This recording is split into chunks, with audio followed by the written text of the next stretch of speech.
Hello and welcome everybody to College Football Corner. As always, fighting out of this corner, wearing a lavender shirt today, our college football expert, Jersey Joe Archino. I'm Anthony Carlo. Jersey Joe, Alabama, a 25-20 win over Mississippi State. Before this contest, Mississippi State, the only undefeated team in that brutal SEC. How'd they do it, Joe? Do not let the 25-20 win by Alabama fool you. It was just, they were in full control of this game. You look at their on the defensive side of the ball, Kirby Smart had just a master game plan. Alabama was just tactically all over Mississippi State in this game. I really look at their secondary. Cyrus Jones and Lawrence Jones, I call them the ball hawks. These guys, sideline to sideline, they're just registering every play, making plays all over the place. Very good players there. And you look at Mississippi State, I mean, they were very aggressive early, but Alabama's offense just had every answer for them. They really did. You spoke about every answer. One of the biggest answers in the game, if you will, was Blake Sims orchestrating what head coach Nick Saban called one of the greatest drives in Alabama history. That came in the fourth quarter. That came when Mississippi State had pulled within 6. How important was that touchdown by Blake Sims to Alabama? Well, it's unbelievable because Blake Sims, I didn't think it was the prettiest game from him either, but in these last couple games, we've seen a trend with Blake Sims. It's not always pretty early, but when Alabama's really needed to generate some offense, he's made the big plays when they've needed them. I mean, the Arkansas game you saw, and the LSU game you saw, again this week against Mississippi State you saw. He was helped by TJ Yeldon. I mean, he was a little banged up. He ran the ball very well under the circumstances. And Amari Cooper, it's a pretty nice safety blanket to have a guy who's as big and physical. He had a couple drops early in this game, but Amari Cooper made some plays late, and that was a big key for Alabama. Remembering as well that Mississippi State outgained Alabama 428 yards to 335 yards, so a key in this one was the ability not to turn the ball over. In Alabama, they didn't turn it over at all. They did not, and for Mississippi State, I mean, it drove you crazy, because they had great drives going, but their drives just all ended in the same way, turnovers. Dak Prescott had great drives going 3 times, and it really would have changed the game all 3 times, but they came away with interceptions every time. A lot of it is Alabama, like I was saying before. These guys are just ball hawks. They just live around the football, making plays, but Dak Prescott, I wasn't very impressed with his play. I thought those were really bad turnovers, and it definitely was not his strongest game of the year. Moving on to FSU and their win over Miami at Miami, 30-26. No matter what it is, Joe, it could be off-the-field controversy, could be deficits on the field. This team always manages to get it done. 26 straight games now without being derailed.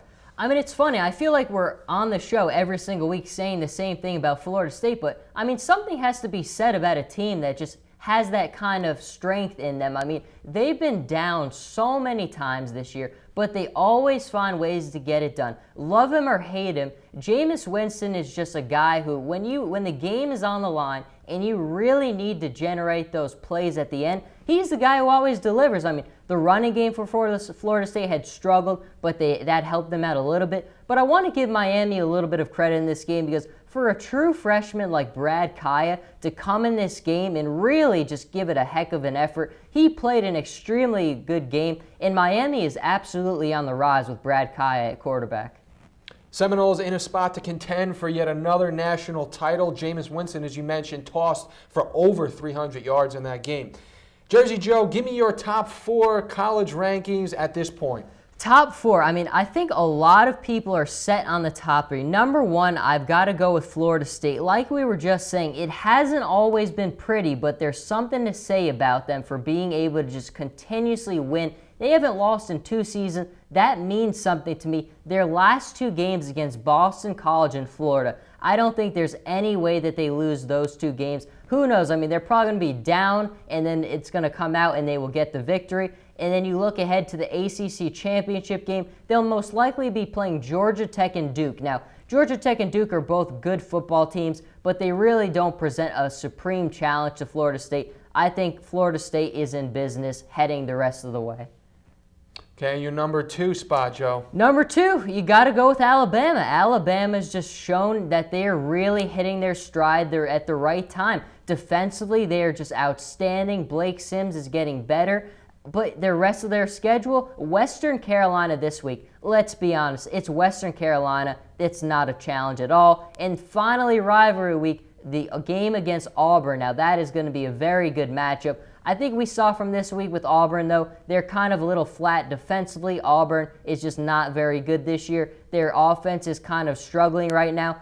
So Alabama looks in shape there. It's all going to come down to SEC championship game. What can they do? And if it's against Georgia, that's going to be a heck of a matchup. Yeah, you speak about Blake Sims. I mean, first beats Nick Marshall. Now he wins another clutch game for his team. You got to love a quarterback who can do something like that. Who's your number 3?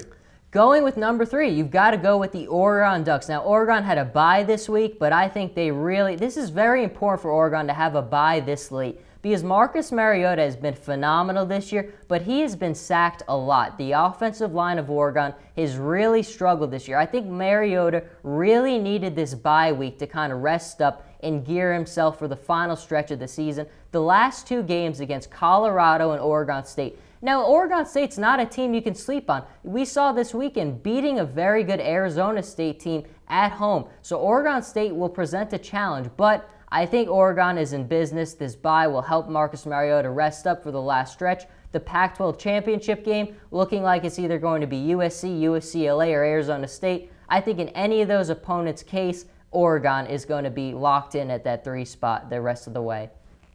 And give us your number 4 on this College Football Corner edition. Now, finishing it off is the hardest part by far. I think a lot of people are very split. Some people like Mississippi State, some people like TCU, some people like Ohio State, which I think is really starting to come into the picture.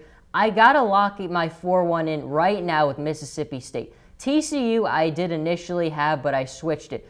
Just mainly because TCU, a very shaky win against a Kansas Jayhawk team that they have no business hanging around in. TCU is going to have an upcoming game against the Texas Longhorns, and don't be fooled on the Texas Longhorns. They've been playing very well as of late, getting a big win against an Oklahoma State team I did not think they would beat. So I think TCU is going to have a lot of problems against this Texas team. Mississippi State, they lose against Alabama, but it is a very, very good loss to have. I think that they still have a chance to bounce back. Games coming up against Vanderbilt and at Ole Miss rivalry week. We will see with Mississippi State, but I don't think that loss against Alabama is fair to take them out because they've just been tremendous this year. So many quality wins against just so good physical SEC opponents. How much of that do we take into consideration that you're a big Dak Prescott supporter? I do like Dak Prescott, but I've been a little harsh on the guy. I haven't been very pleased with his play the last couple of weeks, and especially in this game against Alabama, like I was saying before, I think a lot of problems they had in this game was because of those picks he threw. So he's really going to have to cut down on that because if they want any chance to get a chance to stay in this playoff hunt, they're going to really have to stop with the turnovers. Dak Prescott going to have to make a little bit of a comeback, but Lord knows we all love the comeback. Jersey Joe, Archino, Anthony, Carlo with you for this College Football Corner. We will see you next time.